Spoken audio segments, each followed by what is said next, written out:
November 1944. The Philippine Sea is a grey plain hidden under early morning haze. Visibility is measured in yards, not miles. The sea is calm, but the air is thick with moisture and tension. A fog bank clings to the water, muffling the distant rumble of engines and the clipped bursts of static on the radio. Far from any coastline, an American battleship drifts like a metal island. On board the USS Iowa, sailors move with purpose but speak in whispers. The command bridge smells of coffee and grease.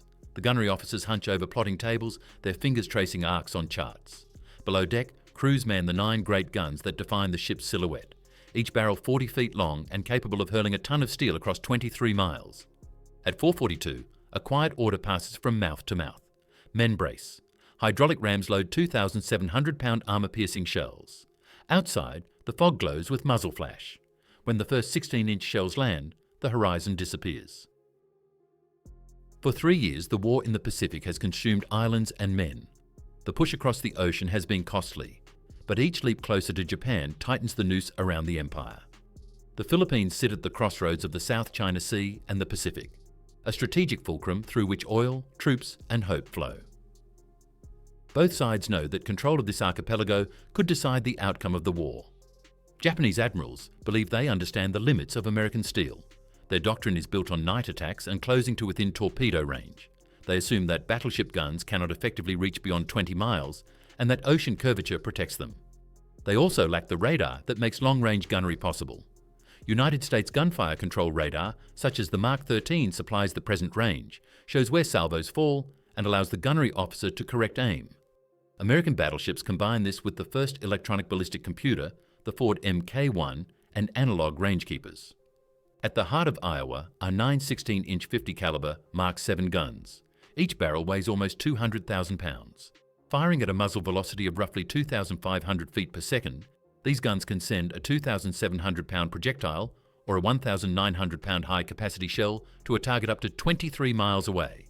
To spot impacts, the ship carries Vought OS 2U Kingfisher floatplanes. These tough 4,800-pound scout planes are launched from catapults, circle the target and radio corrections to the fire control team. NavSource describes them as the eyes of the fleet. They directed concentrated naval gunfire from battleships and cruisers, correcting range and deflection on enemy shores. Japanese observers have not seen this combination of radar, computer and airborne spotter in action. They miscalculate Iowa's reach and assume their cruisers are safe. They are wrong. Just after dawn, Japanese signal stations along the central Philippine Sea pick up faint transmissions. A supply convoy radio reports sighting grey shapes in the mist, but estimates them as out of range. Messages pass between destroyers and headquarters on a crackling circuit. The Japanese force, a collection of cruisers and destroyers, believes it is moving beneath a protective canopy of clouds.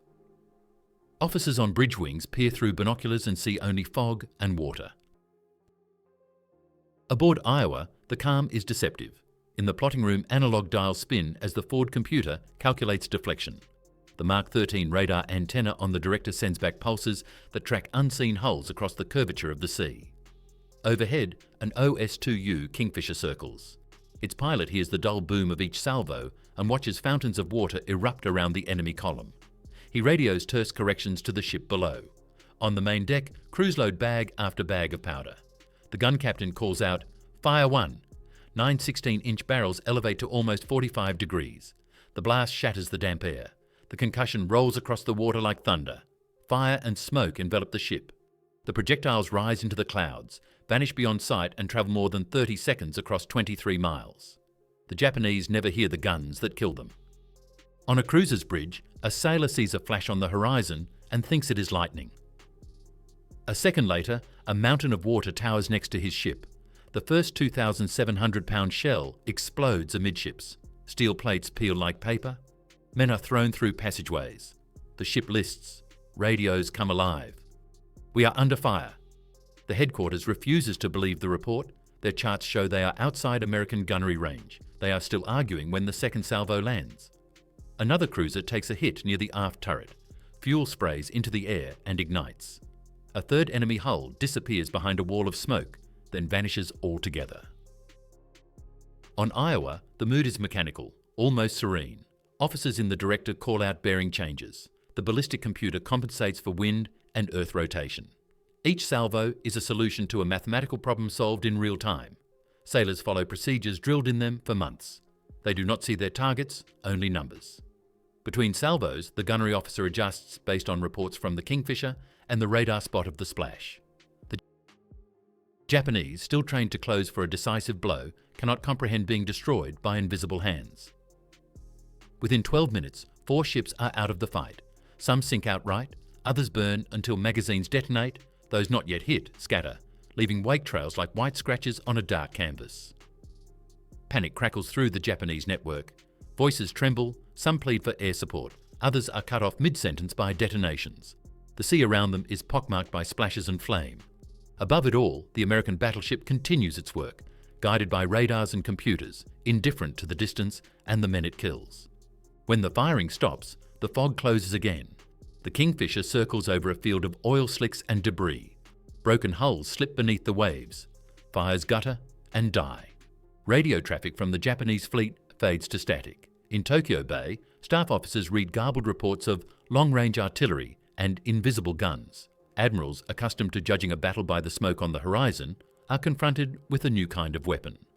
The traditional doctrine of closing to knife range has been overturned. Courage cannot change ballistics. Honour cannot outrun a 16-inch projectile. The report on the action lists 4 names: heavy cruisers and destroyers, perhaps like Kongo, Chokai or Maya, as missing, presumed lost. The only certainty is that they died without ever seeing the enemy. The Japanese officers who survive speak later of their mixture of fear and awe. They were trained to admire the beauty of steel and the honour of dying within sight of your foe. Yet the engineering behind the enemy shells inspires grim respect. They had built battleships with 18-inch guns and believed size equaled supremacy. They discovered instead that information and mathematics matter more. For the Americans on Iowa, there is no celebration. The men stay at their stations, reloading and recalibrating, ready for another engagement. Some think about the distant figures they have killed.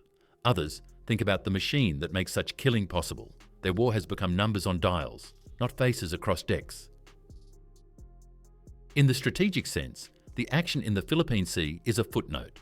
It does not have the drama of Midway or the scale of Leyte, yet it marks a moral shift. Warfare at sea has moved from the valorous charge to the calculated industrial shot. The combination of radar, analog computation and aviation has extended the reach of a battleship beyond what eyes can see. Range has become a weapon of its own. Distance is no longer safety, but the domain of the aggressor. For centuries, sailors believed that the ocean's expanse protected them until fleets closed.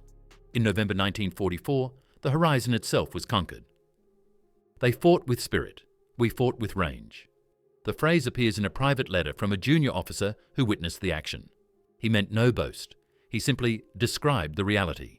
The casualties on the other side were human beings, but they were erased by calculations made in a steel room. As the war grinds on toward Okinawa and ultimately Japan, both sides will continue to learn that machines, not men, decide outcomes. And distance becomes the new god of war. When the smoke cleared, the sea was empty. 4 ships had vanished. The world had changed.